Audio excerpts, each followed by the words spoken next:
Well, just want to say good evening, and we're going to take a few minutes and let people get settled in before we start the program tonight.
Well, we'll go ahead and get started. So good evening. First, let me thank you for taking a little bit of your time to join us and learn about MSD's Clarity program this evening. My name is Damon Talley.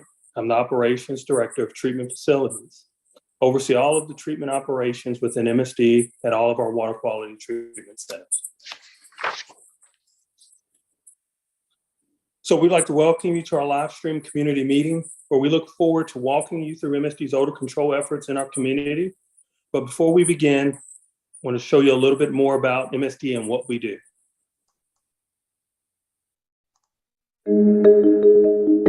MSD, ensuring safe, clean waterways for Louisville and the surrounding region. MSD does more than you might realize to protect the health and safety of our communities, and the work is really quite extraordinary. It is our mission to provide quality wastewater, stormwater, and flood protection services to protect public health and safety. Let's talk about MSD's 3 key services. First up, wastewater treatment. This is the water we send down the drain from sinks, showers, tubs, and toilets. MSD treats more than 170 million gallons of wastewater every day. 5 water quality treatment centers ensure that the water meets or exceeds regulatory standards before it's released back into local streams and the Ohio River. Next up, stormwater management. What happens when we get heavy rains or after it snows? All of that water has to go somewhere. MSD makes sure the runoff flows into drainage channels to underground pipes that transport water away from homes and businesses and into area creeks, streams, and the Ohio River. Now let's talk about flood protection. MSD flood protection infrastructure includes 29 miles of flood wall, 16 pumping stations, 150 floodgates, and 80 flood wall closures. It all works together, keeping the community safe when river waters rise. MSD also closely monitors water quality within the system to make sure pollutants don't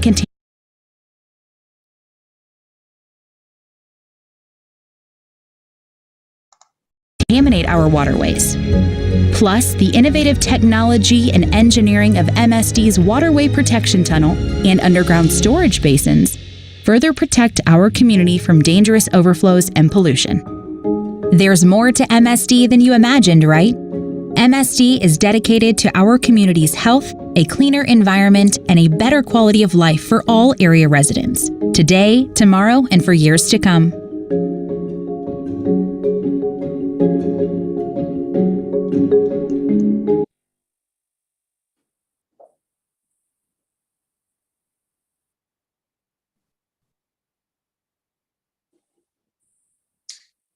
So this is a part of a series of meetings, each one of them focusing on a specific area of the Louisville metro community. Today's meeting is focused on the downtown area of Louisville and the Highlands. Our full meeting schedule is on our website, and if you missed the meeting about your area, you can view the meeting on our YouTube channel. As you just learned, MSD has a big job to do to protect the health and safety of our community. The most constant of these jobs is the wastewater management.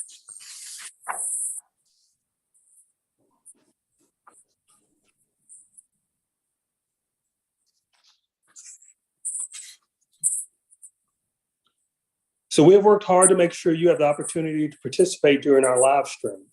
So at any time, if you have a question, you can ask it by emailing it to odor@louisvillemsd.org. You can also enter in your question via the chat option on the YouTube feed.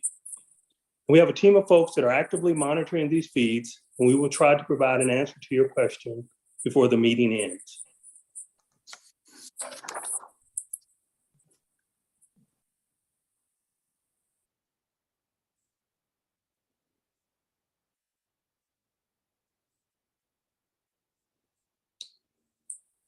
So what I'd like for you to take 3 outcomes from today's meeting. Since this is our 6th meeting, many of you may have already be familiar with MSD's Clarity program. We will still take a few minutes to introduce the program and provide some updates.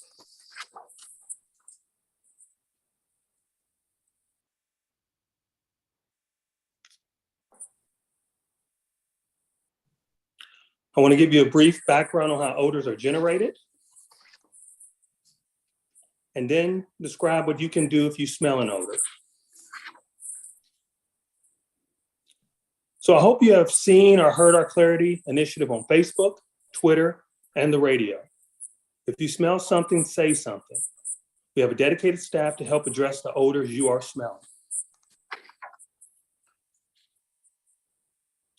So I'd like to take a moment to introduce the staff members on the odor team.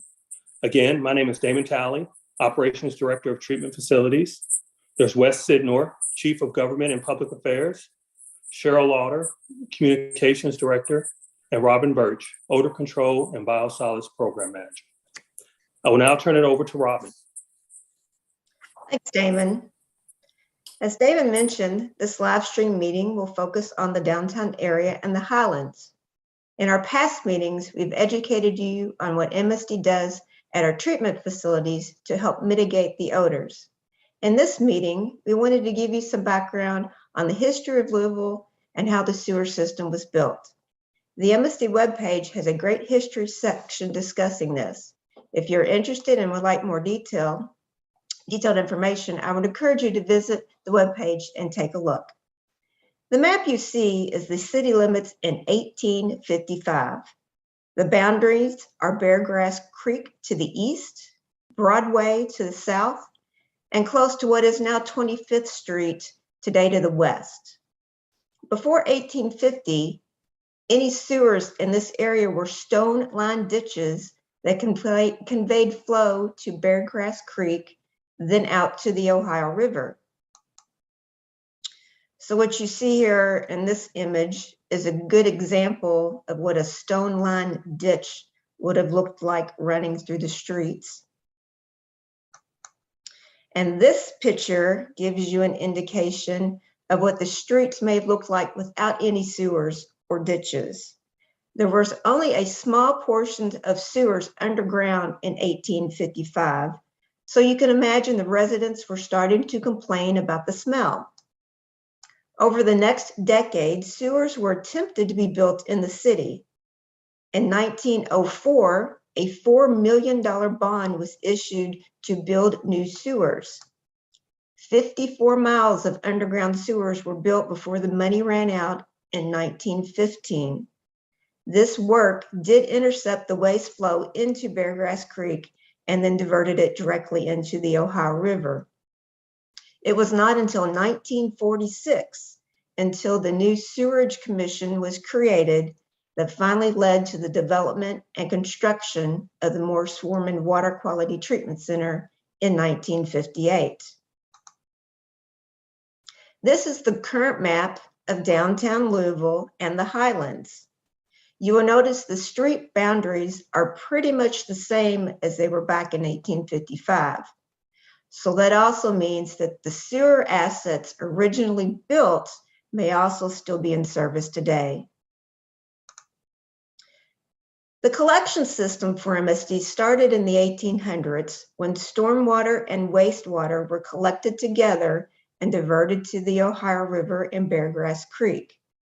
The main purpose of the collection system is to remove the waste from the city and residents to reduce illnesses. This is also called a combined sewer. The two pictures you see were originally built back in the Civil War era error and still in service today. I'm now going to turn the presentation back over to Damon to discuss more about the collection system and the causes of odor.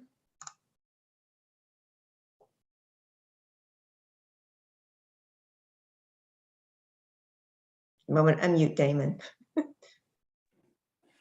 Thanks, Robin. The area shaded in light tan is the general area for the combined service area.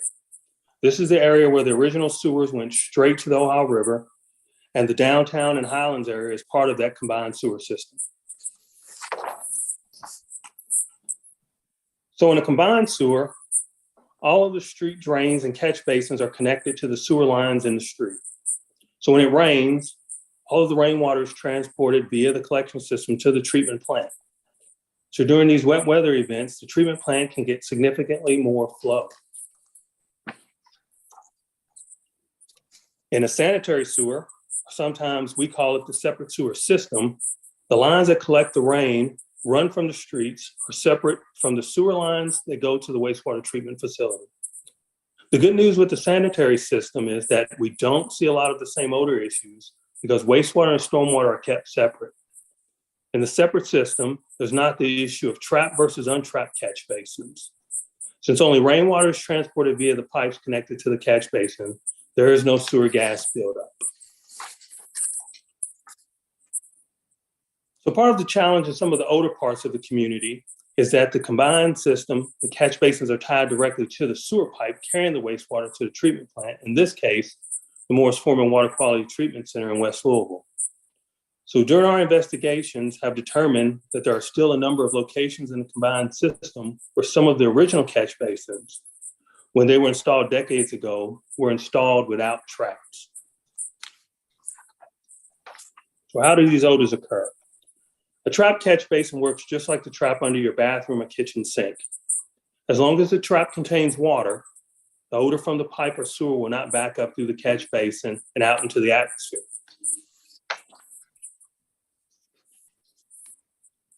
So with that, any odor cannot escape past the water level, as you see here in the diagram. However, just like the traps in the sink that is not used very often, the water may dry out. So this, if it dries out, this will cause odors in the pipe to travel out of the trap and into the atmosphere.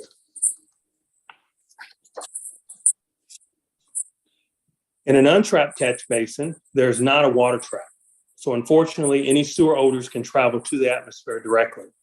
So untrapped catch basins are a major source of collection system odors in the combined system here in our community.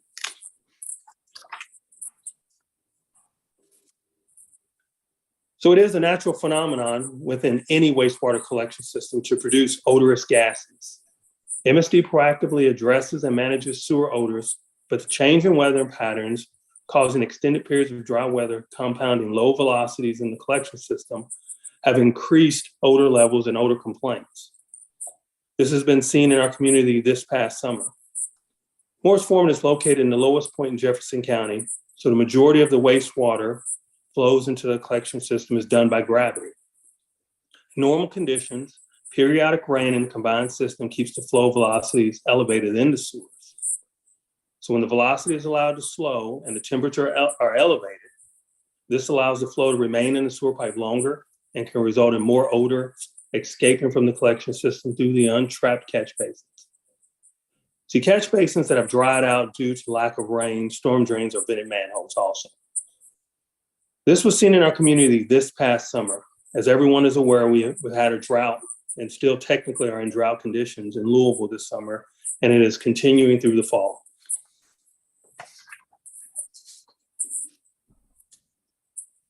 So as you can see here, September of 2022 has been the third driest September since 2010. On average in Kentucky, September has the least number of rainy days.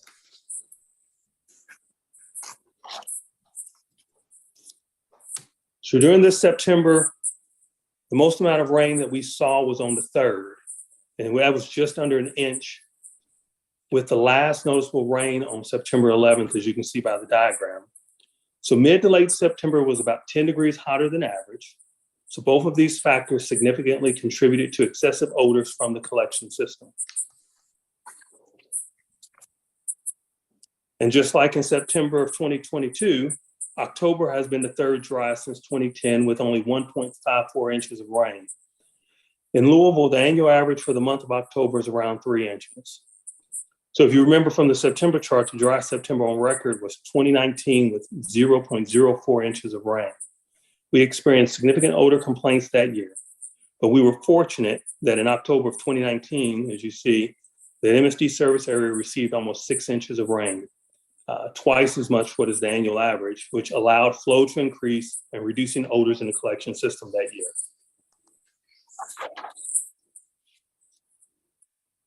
And as you can see from this chart, we have had only 3 significant days of rain for October of 2022, and those have all been at the end of the month. So that has not been enough to eliminate the drought-like conditions in the combined system. So going back to the previous September the 11th to the end of October, we've had roughly about 45 days of dry weather.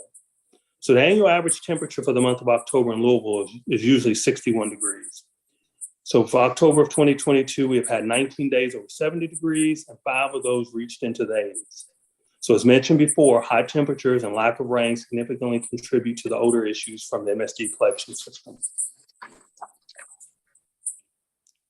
Because of these abnormal weather conditions, MSD has received record amounts of odor complaints in September and October from all of the water quality treatments in their service areas. So here what you see on your screen is we have a September odor complaint hotspot map. So anywhere where you see blue, there was an odor complaint. The darker red areas indicate multiple odor complaints. Again, based on the blue areas, you can see that we have received odor complaints from all over the MSD service area.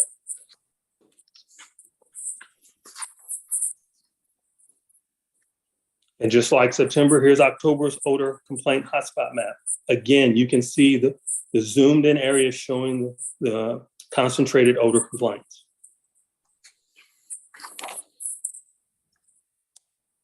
So also to help us, we also use what we call our Aegis Service Request Emergency Geographic Information System, where we can look at complaints by problem codes. So to look at real-time odor complaints, we can select from 5 minutes up to 7 days to get a snapshot of where the service requests are in the county.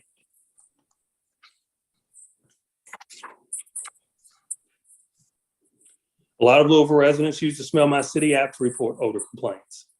So you see the 4 screenshots from the app in October. The majority of the odor complaints are in the combined system, but we have had many days where the complaints have come in across the entire county. For us, this is unusual to see the number of odor complaints in the separate sanitary systems that have been reported, but we can contribute to the extreme weather conditions we have experienced the past few months. So I'm now going to turn it back over to Robin to talk about MSD's waterway protection tunnel. Thanks, Damon. I know this presentation has dealt primarily with sources of odors and how they occur, but I wanted to take a minute to highlight a project that MSD is very proud of. As part of MSD's commitment to provide safe, clean waterways and a requirement of our federal amended consent decree, we've completed construction of the Waterway Protection Tunnel. The tunnel captures combined sewer overflows from a total of 25 downtown locations and can store up to 55 million gallons at a time until flow can be sent to the more swarming Water Quality Treatment Center for processing. We expect to reduce the amount of overflows into the Ohio River and Beargrass Creek by 439 million gallons per year. That's a lot. The tunnel is 4 miles long and runs the path of the red line you see in the graphic. The endpoint of the tunnel at Lexington and Grinstead will be converted to a public park, and the pump station for the tunnel at the 12th and Round Streets will be turned over to the Waterfront Development Corporation for phase 4 of their waterfront park development.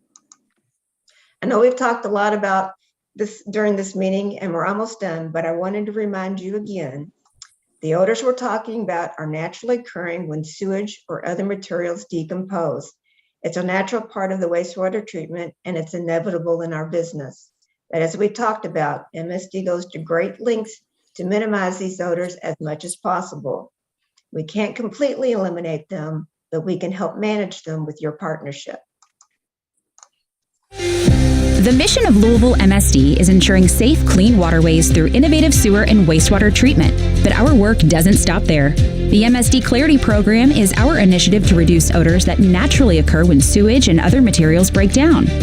While we can't stop all of these odors, we can better manage them with your help. If you ever experience sewer odors, let us know by calling 502-540-6000 or by visiting louisvillemsd.org/odor. Together, we can clear the air. You can help us by going online at louisvillemsd.org/odor and click the report an odor to MSD. So now back over to Damon to finish the presentation. So how is MSD going to mitigate future odors? As part of our notice of violation and agreed order with the Louisville Air Pollution Control District, MSD is developing a district-wide odor control master plan. This master plan is going to systematically look at all of our water quality treatment centers, the pump stations, near hot spots, 1,000 miles of the wastewater collection system, and 3 force mains we maintain. The timeline. So this process began in the fall of 2019. As you remember, I mentioned that dry September of 0.04 inches. So MSD received the notice of violation for our odors in the collection system, specifically the odors in the Park Duval and surrounding areas in West Louisville. This is the first NOV for the collection system MSD has ever received. We asked why this could happen, and the answer is weather, with remarkably dry weather that summer. But we took that as a starting point in the development of our master plan. And phase 1 has been focusing on the Morris Foreman area, as the surrounding areas in the combined sewer system have seen a number of odor issues. Now, as we head into next year, phase 2 and beyond will branch out to the remaining of the treatment centers and their collection system.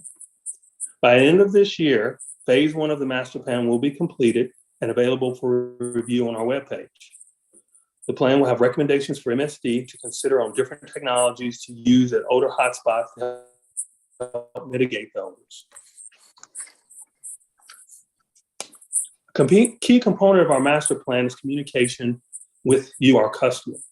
We want our customers to better understand odors and how it's caused and how to report it when you notice something. We have developed easier tools for you to be able to report an odor.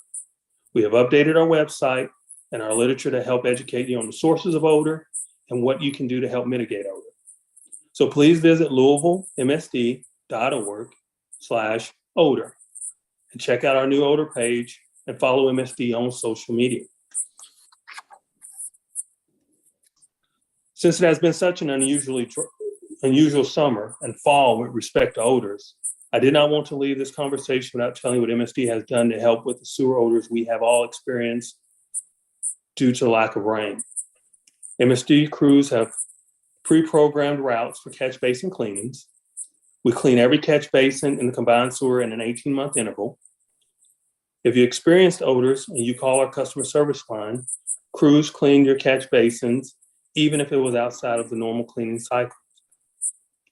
Since the main issue with the sewer odors was the lack of rain, the MSD crews worked with the Louisville Water Company this summer back in September and October to coordinate fire hydrant testing in specific areas to help with catch basin flushing. This helped fill up those catch basins that may have dried out and also help get more flow into the sewer. So we want you to remember we're all in this together. So again, please take our survey. We want to hear from you.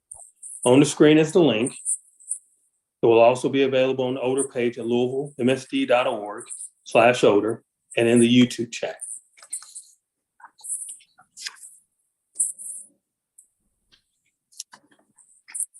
So we want to thank you for your time this evening as we talked about MSD's odor clarity program. So again, if you have any questions and you have not already entered them into the chat or sent us an email, please take this opportunity to do it now. Damon, we have quite a few questions. We have them in the chat and we have them also in the odor email box, and that would be odor, ODOR, at louisvillemsd.org. And I can see those and the ones in the chat. So thank you for everyone who has submitted. There are some that are a little repetitive, so I'll try to bundle them together, but if I miss something, go ahead and put something back in the chat and we'll bring that back up.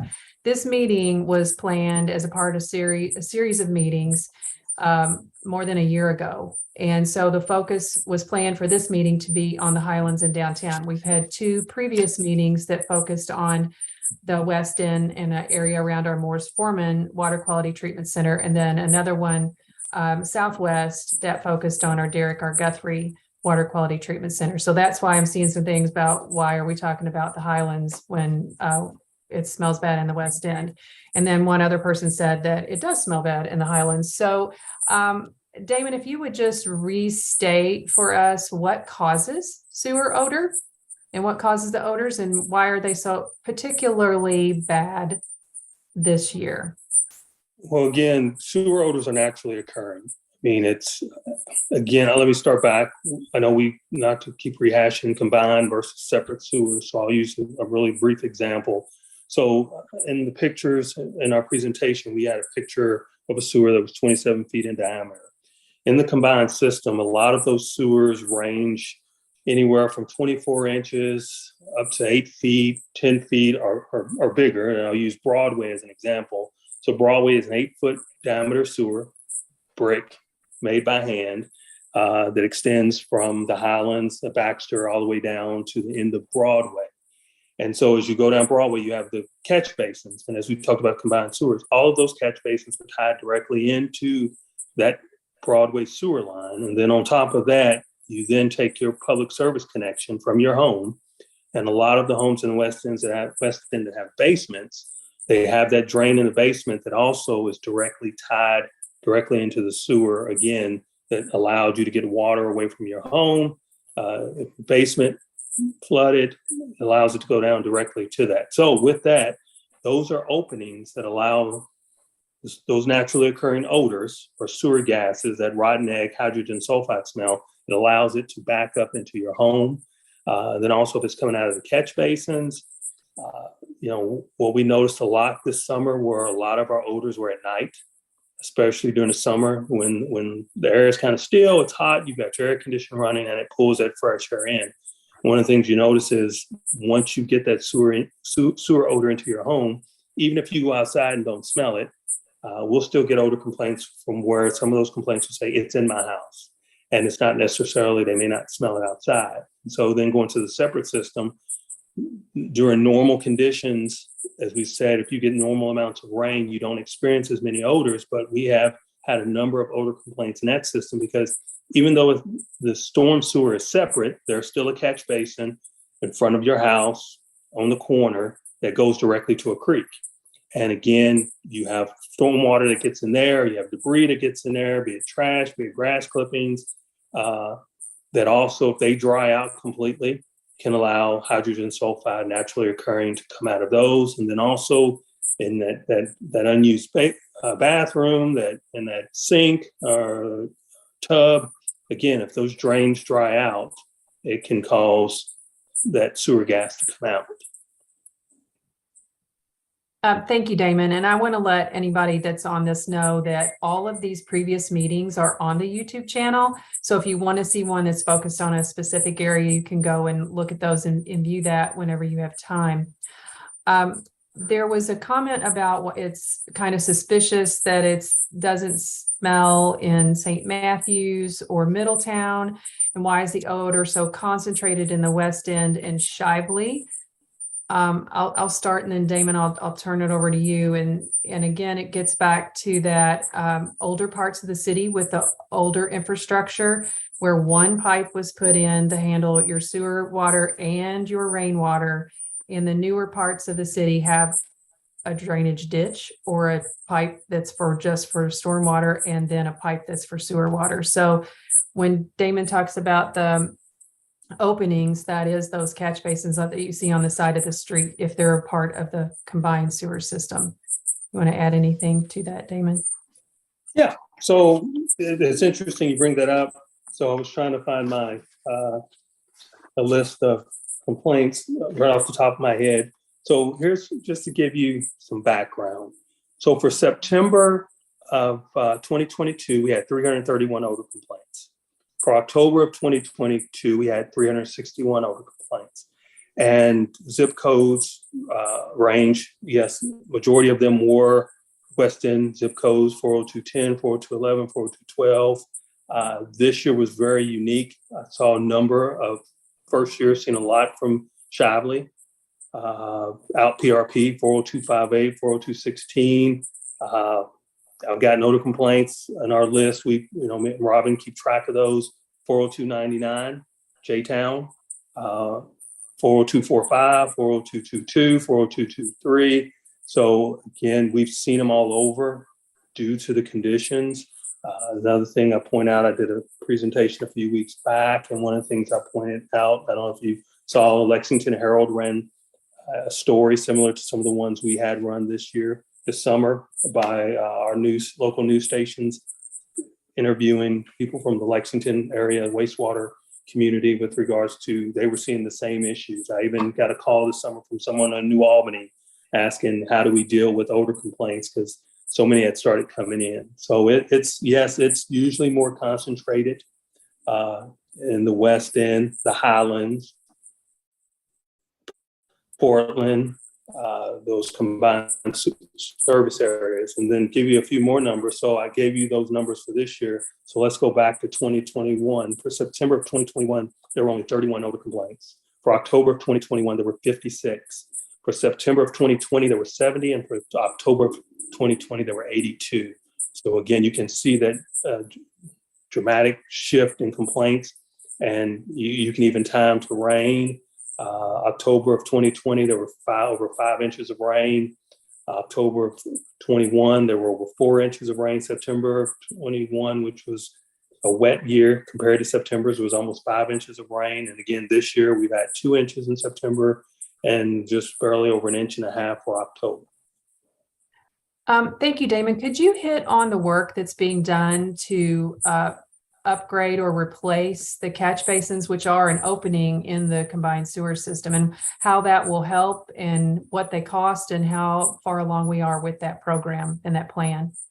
Yeah, so part of our consent decree with APCD was they wanted to focus on Park Duval, and that's where we started, but we broke them up into areas. We started with Park Duval, and that work has been done. Now, because it's been such an odd summer, this hasn't been a good summer to judge how much those improvements have helped. But we fixed, there was 21 catch basins. We determined, I believe it was 9, Robin, correct me if I'm wrong, it was 7 or 9, that if we fix those, would take care of the other ones.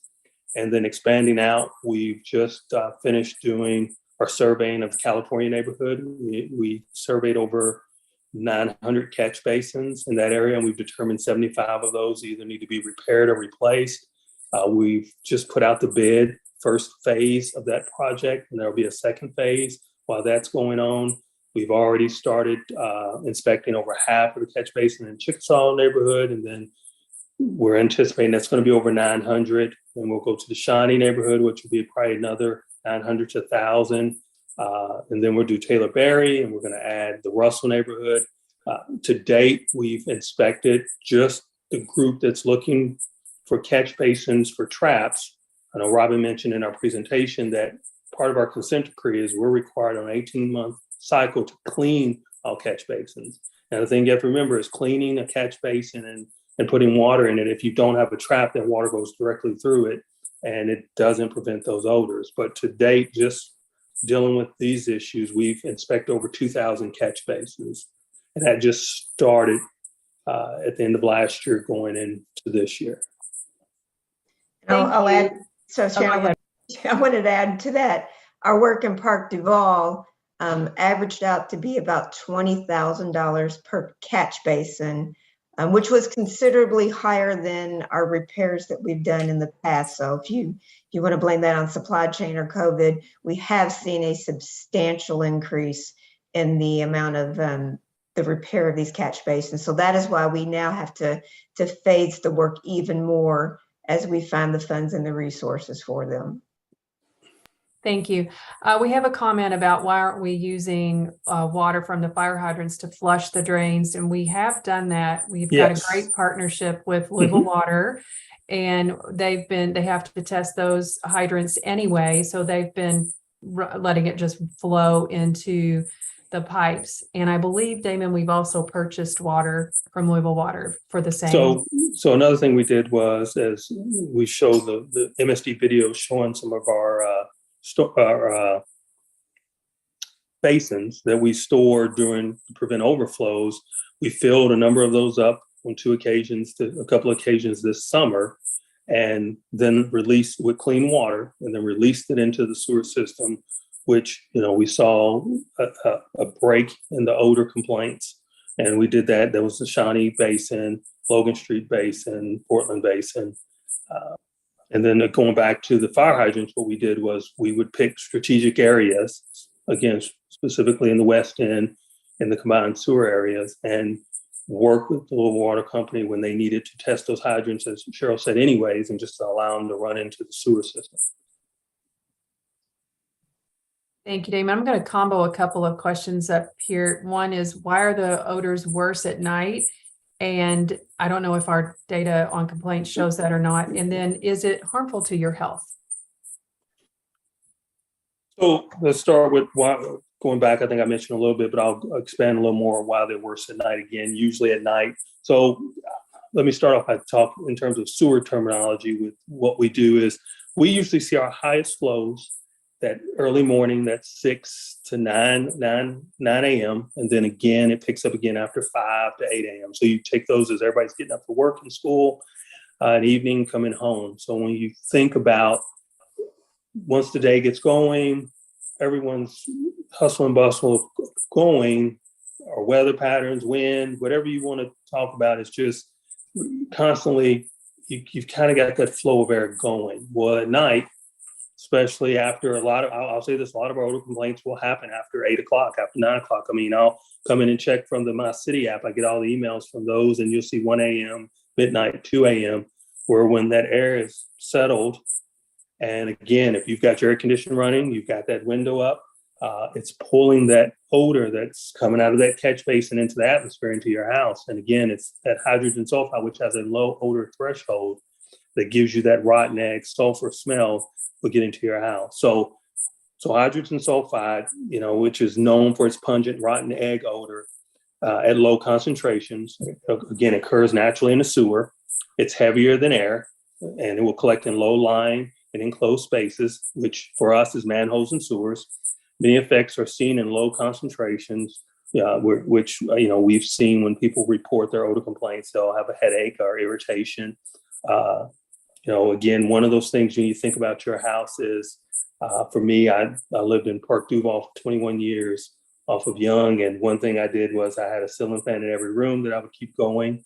Also, frequently flushing your drains and sinks, keep those odors out. But yeah, we would have complaints of, it's in my house, but I don't smell it outside. Well, a lot of times, again, it's such a low odor threshold for hydrogen sulfide. Once you just get a little bit in there, I mean, I hate to say it this way, it goes a long way, and will hang around. And just to add to that real quick, Cheryl, the thing that I always watch when I drive into work, coming in on the Watterson, on going westbound, when I hit Dixie Highway, when it's been a calmer night, because you'll see fog. And typically when you have the low winds and the foggy conditions, you might have an odorous night. And I think that's just the part of Louisville being lower. I mean, as we mentioned in the presentation, Morris Forman is the lowest part in the county. So you're going to have areas where just the wind is very calm. And piggybacking off of that, going back to the work I talked about that Robin talked about that's being done in the catch basin. Again, if you've got a catch basin that doesn't have a trap that we haven't been able to get to the repair yet, again, we can flush it every day. And also let me also expand vented manholes. I'm pretty sure people see those vented manholes in the street. So to kind of give you background on vented manholes is if you've been around here long enough and you can remember whether it's 97 or when we have really heavy rains in a quick period of time, their manholes can be blown, pressure will build up in the sewer and pop those manholes. So certain areas in our collection system strategically have vented manholes just to prevent that from occurring. Well, the problem with that is it allows, again, when you leave and go to work early in the morning or out for school, you can see the steam that's coming up either out of catch basin or coming up out of the manholes. And that, again, is that odor that hydrogen sulfide smell that can be released from the sewers. Thank you, Damon. There's some people who don't like this format and wonder why it's not in person. Well, we planned this series of meetings. This is number 6 in the series a year and a half ago, and the world was not as open then, and COVID was still, well, it still is around, but so we took precautions to be able to have a public meeting and have as much participation as possible. And what's really amazing to us is that the number of people who do come to the remote meetings and the people who go and watch it afterwards and then send questions to Odor, ODOR, at LouisvilleMSD.org, because they live on our YouTube channel. So you can view them if you're at work during this time period. You can view them, or your kids are driving you crazy, you can watch them later and then still get us questions, and we will take care to answer those questions. Let's see. Does the Metro 311 app go directly to MSD? No, it does not. So if you want to report the odor directly to us, you can call 502-540-6000 or send it to odor at LouisvilleMSD.org or Smell My City. The 311 will get to us, but if it's at night or on the weekend, or especially a holiday weekend, there may be a delay until their working hours. So Cheryl, if you want to go online and get it directly to us on the Clarity webpage where it says report and odor, that will come directly to our customer service. Thank you. Thank you for that. I've got some questions in the odor at LouisvilleMSD.org, ODOR. One is, how many days does it take to initiate the flushing of sewer pipes when there hasn't been rain? Do you wait until odors begin, or do you take preventative action? Oh, good. That's a good question, and that's something that, again, we're constantly learning from this. I mean, you hate to keep going back to this, but this is an unusual year. With that being said, is one thing we've learned from this and we're taking away from this is, as we go through and look at the data, look at the zip codes, look at those areas, we are looking at opportunities that when we hit that again, with those areas, how can we be proactive and get out there and have crews? So one thing I'll say is, and I commend our what we call our linear asset group out of our CMF. A lot of those trucks you'll see out there that are working in the drainage ditches or in the sewer system. We have sewer collapses. They cruise over the summer. They would stay over and work weekends to go and flush catch basins. So again, that's, one of the things is with the California neighborhood, Shawnee, Chickasaw, as we start to do those repairs. And one thing Robin mentioned to you, the cost, is we're committed to funding these and making sure we put them in our budget as we get them done and fix them. The thing you hope that happens from there is when you have odor complaints or you go out and flush those sewers that have been repaired, they will hold water in the tracks. Again, areas where we have damaged catch basins or missing traps, we can flush them, and that will give you a quick relief. But again, potentially there's a chance it will come back. So what we ask the community to understand is this is a multi-year project. As you all have seen, a lot of you, I'm assuming this is your first really diving into this with odors. Again, previous years, as I threw those numbers out to you, the odor complaints we're talking tenfold from one year to the next. And so we're going to track them as we go into we're projecting rain this weekend. So we start to go into our rainy season, as we call it, our wet weather season from December to next May. We'll still track odors. I mean, one of the things I still want people to understand is these are naturally occurring odors that any city you go to, any sewer system, you're going to have them. It's what we put back into the sewer from our homes, from businesses. And we've had instances where we've dealt with areas where water from an industry mixes with our natural wastewater from our residents and have caused odors, and we've gone in to work to look at ways to mitigate that. So we're never going to eliminate all of the odors. Our thing is to reduce them, minimize them, and not let them be a burden as they've been this summer on the community.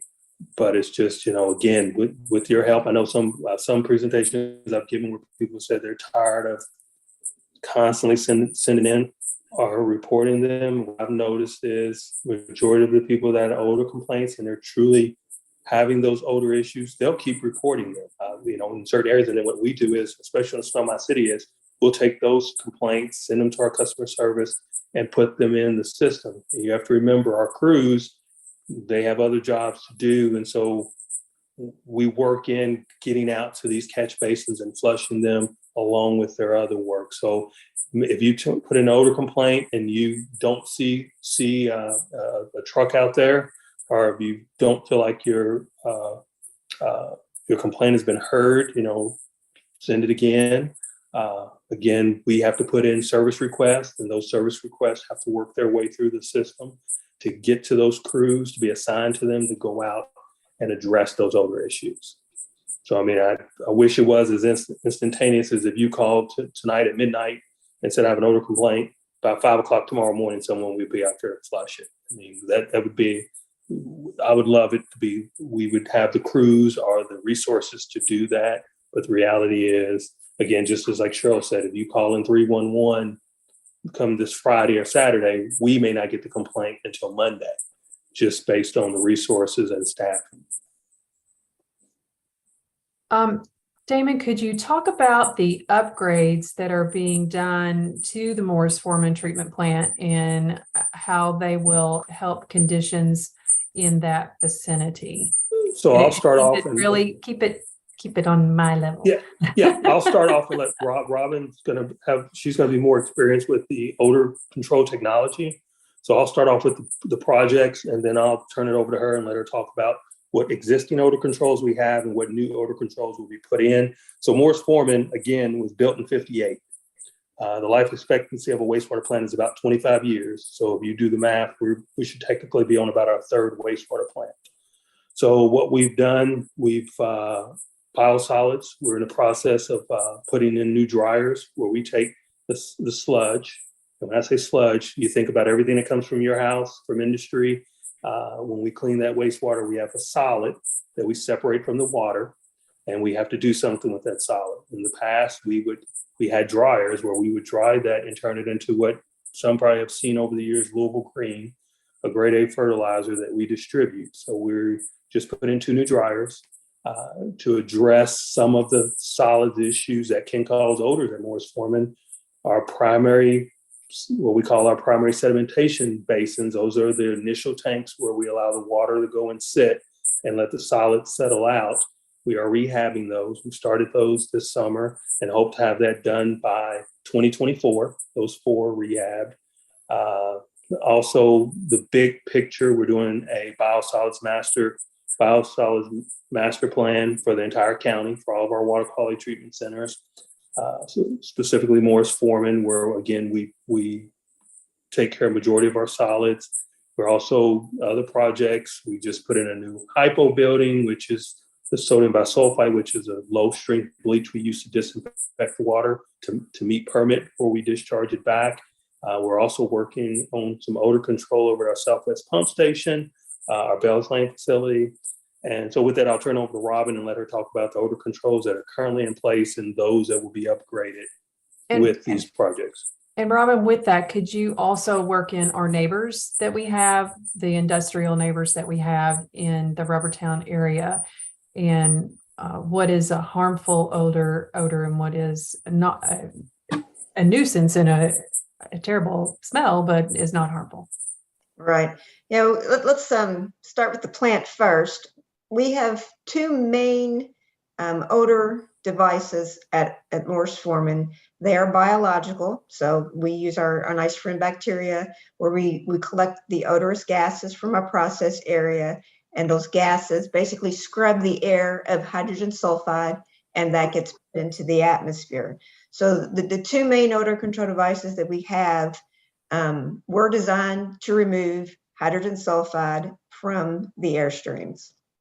What we have found during these past few years while we've been doing this odor control master plan is, yes, we can reduce the hydrogen sulfide, but there's also compounds in our airstream called reduced sulfur compounds. And those are the mercaptans, the sweet smelling or the cabbage smelling odors that people will smell. And the odor devices that we have were not designed to reduce those odors to below detection. So what we are doing in our design with our dryer project is we're going to put a polishing scrubber on one of our odor control devices that will reduce those reduced sulfur compounds that people are more prone to smell. We're doing the same thing over at our Southwest pump station, which is right there at Bell's Lane. That's our wet weather facility. So that will help with odors in those areas as well. And on our liquid treatment side of the plant, Damon mentioned our settling tanks that are getting rehabbed. Those areas on that part of the plant, when wastewater, when the water flows through, anywhere you have a drop or a change in elevation where the water can get a little more aerated, that is also a potential a potential point in the flow that you will have an odor released from the air. So what we're doing on that project is those points where we have a waterfall, we are covering it and we are going to collect that air as well and send it through an odor control device. So that's all going to be, like Damon said, 2024. So it's not going to be immediate, but you will see Morse Foreman getting better. Our friends at Rubbertown, they have their own particular odors, and I'm sure people that live there can point them out. They all have their air release permits from APCD, just like we do. I can't go into detail of any odor control devices they have. I'm just not that familiar with them. But we all have regulations of what we can put into the air. And Robin, let's talk a little bit about, so with the odor control master plan, the consultant we're using is currently, we've done some testing in the collection system, and out of that, we're waiting for recommendations of potential odor devices or some ways we can reduce odors. Can you speak on some of those, some of the things that we think they will recommend for us to potentially use in certain areas that they detected high odors? In parts of the Morse Foreman collection system where we have pump stations, there's not a lot of pump stations because Morse Foreman collection area is typically by gravity. I'm pretty sure they're going to recommend that we do biological odor control at the pump station to help with particular odors that come from the treatment at the pump station. There's one finding in some of the testing they've done in the collection system that we have a positive pressure, which that just helps odors come out into your vented manholes, your storm drains, or your catch basins. So there is technology that can kind of create a little bit of a vacuum in the sewer just to keep the odor in the sewer instead of coming out in all the little openings. So I'm pretty sure that is something that they are going to recommend. Honestly, it's something I have never seen, so it's going to be interesting getting into that technology and reviewing it and seeing what we can do with it. And I would just like to add, if you have concerns about other industry in Rubbertown, that you might directly contact, when we say APCD, that's Air Pollution Control Board or Air Pollution Control District. And you can contact them directly about things that we don't have any control over, which the neighbors, we don't have any control, the neighboring industries, I'll say, we don't have any control over that. Let's see, can you talk about, Damon or Robin, can you talk about the health? Is it the hydrogen sulfide is certainly a nuisance and uncomfortable, but is it a health hazard? Well, I think I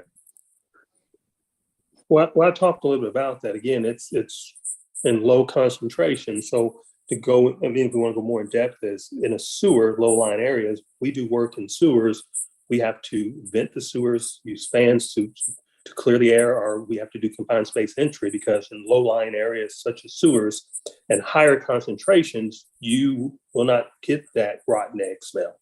And so sewer workers can become overwhelmed, collapse, if they're not taking the proper precautions. But again, in the atmospheric areas that you're smelling in your yard or that are coming through your vents, and that low level concentration, again, as I said, it's got such a low threshold, odor threshold, that it can cause headaches and eye irritation. But that's, and again, for those, each person is different. If you've got asthma, or allergies, or breathing conditions, even the little bit of hydrogen sulfide can be irritating to you. But in those low concentrations, they're not a major health issue of that hydrogen sulfide smell. Thank you, Damon. There's asking about the catch basins. The recently finished area was Park Duval. So those catch basins have been retrofitted or completely replaced in there, or they were okay if we didn't touch them. The next area up, I think Damon touched on this in the presentation, is the California neighborhood. That Correct. inspection and that plan is done, and those are out for bid. And I think that work is to start after the first of the year. Correct. And then there'll be a second phase to finish that. But while we're doing that, we are assessing Chickasaw as we speak. And once Chickasaw is completely assessed, we'll move straight into Shawnee and start assessing those catch basins, and then move into Taylorberry. And then me and Robin have discussed, we're going to add the Russell neighborhood to also look at those catch basins. So, I mean, when you think about it, I don't know, I think we have 24,000 total catch basins. That would be in the combined Sewer. Correct. There's Yes, 24,000. I think total. Yeah, in the combined sewer is 24,000, and it's 600, over 600. So to put it, I know in the past I've been asked with regards to why can't you just replace the pipes?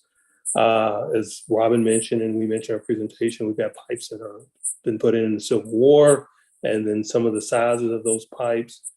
But you're talking the combined sewer systems over 600 miles of pipes. Again, they can range anywhere from an 8-inch pipe up to the largest one, which is a 27-foot diameter pipe.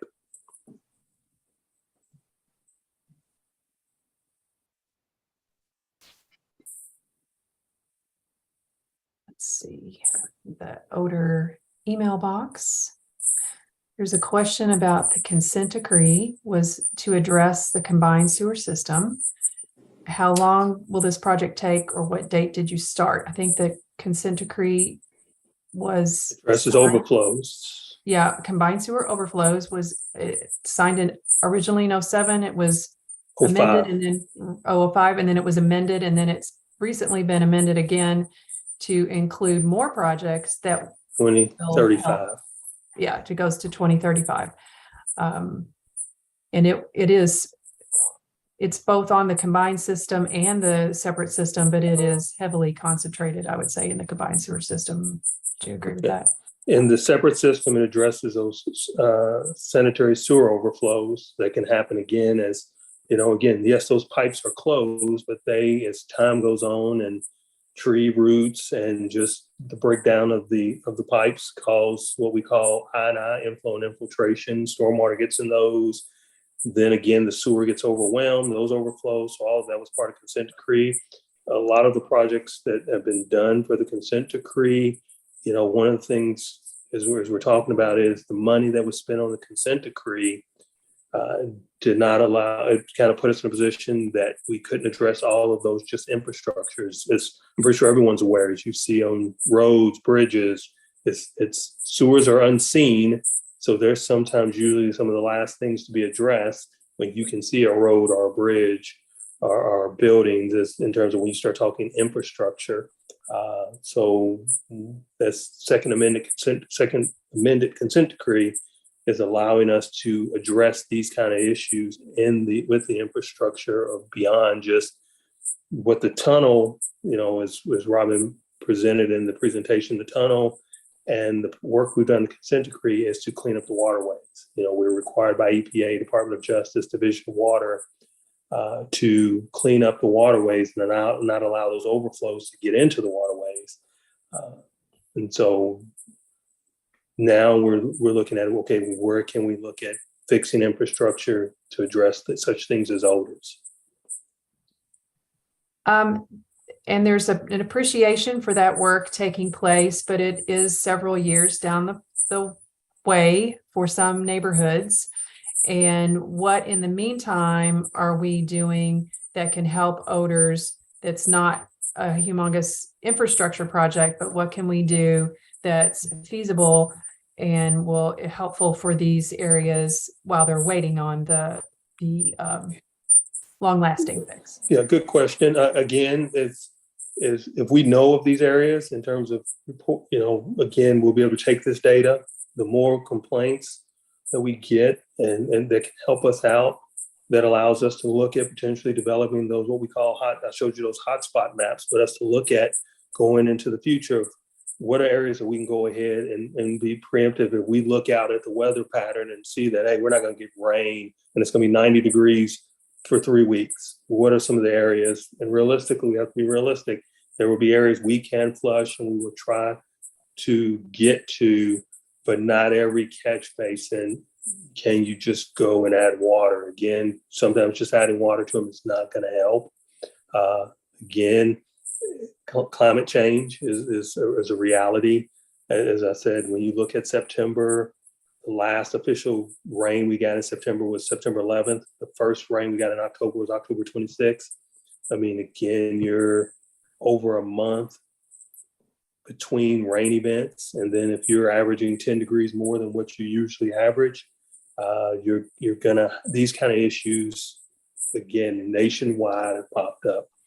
Not just for us, but again, I mentioned for other utilities are facing the same. I was giving a presentation back in September in Cincinnati, and the moderator, we were standing there talking, and we just somehow got on odors. And he was superintendent of wastewater plants, and we were discussing the things that he does in Cincinnati. The same issues that he's addressing are faces in the combined system in Cincinnati. So it's when we talk about combined sewers, I usually always give the example of everything east of the Mississippi, Cincinnati, Columbus, Louisville, Nashville, Indianapolis, going up to New York. Any of your major river cities have combined sewers.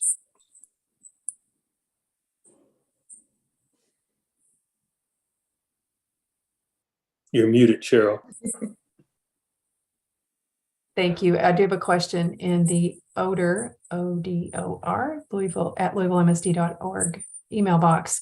And this one, it has to do with money raised from the combined sewer system and how is that money through increased sewer charges on our bills. I'm going to have to talk to our finance people because I don't know that we track money just from the combined sewer system. And I know that money we collect from Jefferson County goes to infrastructure in Jefferson County, and money we collect in Oldham County stays out in Oldham County.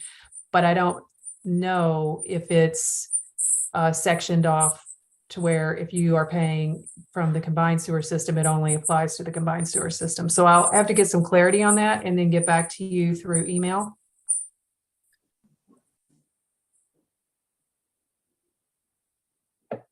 And there's, why should we contact Air Pollution Control Board about Rubbertown odors? Aren't you all over the hazmat ordinance, or has that changed? The hazmat ordinance and air are two different things.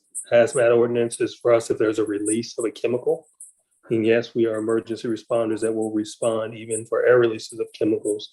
But APCD, it just says we're tasked with treating wastewater. APCD is tasked with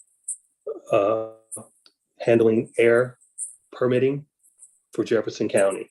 So any facility, it's not just Rubbertown. It could be Ford, it could be GE, it could be any major industry.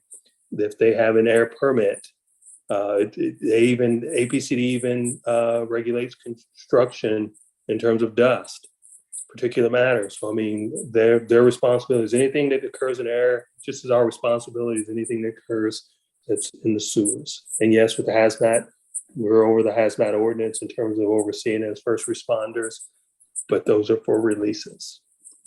The major issues that we deal with that could get into the sewer or get into the streams that we have to respond to.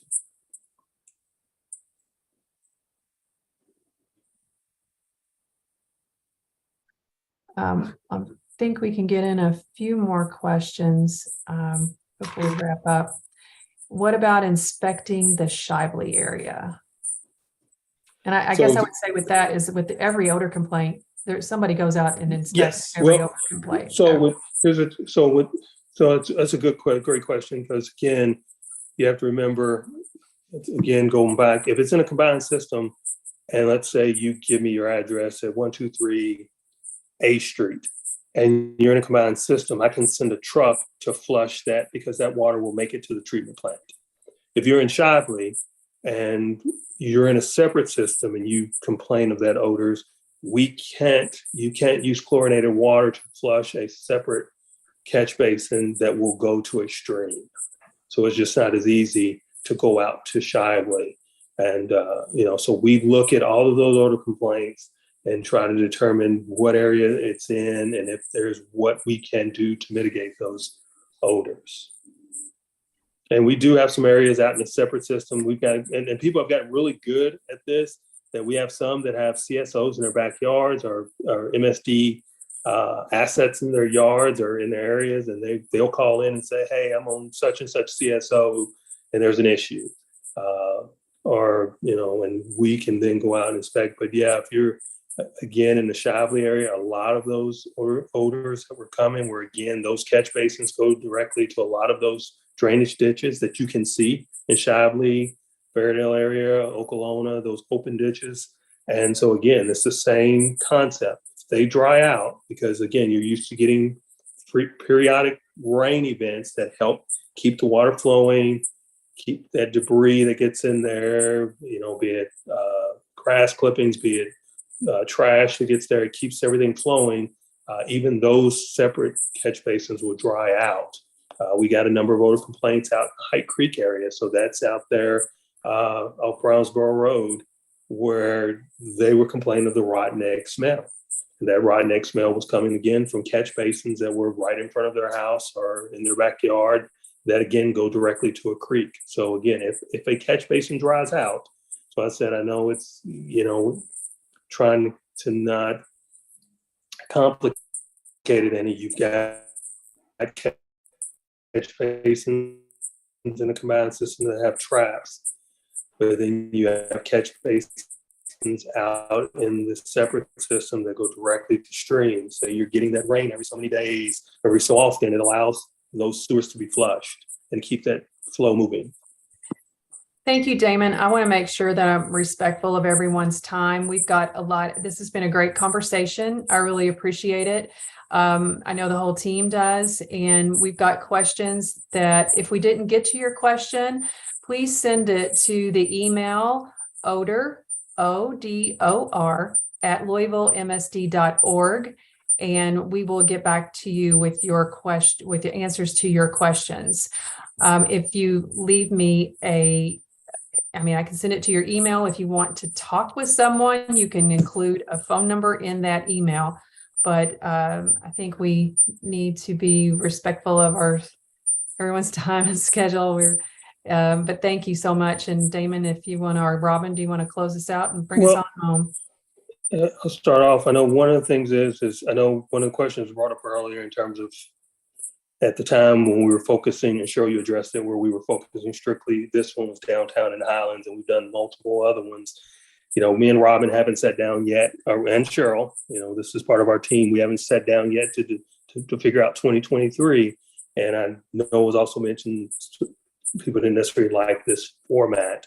We're always going to be looking to how do we evolve this program. This isn't a one and done program. It's here to stay. So next year we'll have more meetings. We'll look at, do we make those meetings where we give more updates, hopefully as we get into 2023 and projects move along and new projects come on, that we can talk more about projects and we can, we've had the time to assess and looking at as we approach next summer, how can we be proactive? And also, as we talked about what comes out of our odor control plan of what are some new technologies that we'll be able to implement, we'll be able to bring that information back and present it to the community. So, please don't think this was the 1 year we're doing this. This will be a continued quarterly event.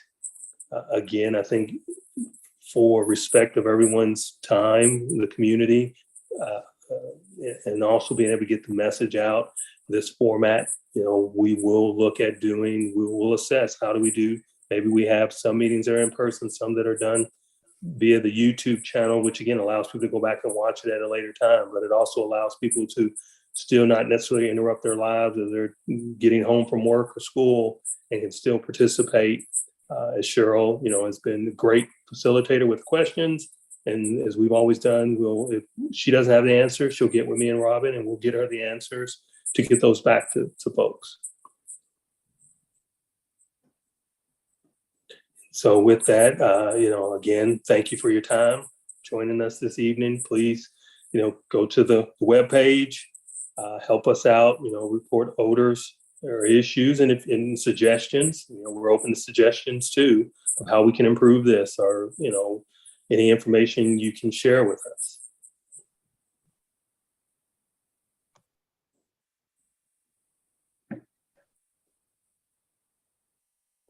I'll look for those questions in the Odor, ODOR at LouisvilleMSD.org mailbox. Thank you, everyone.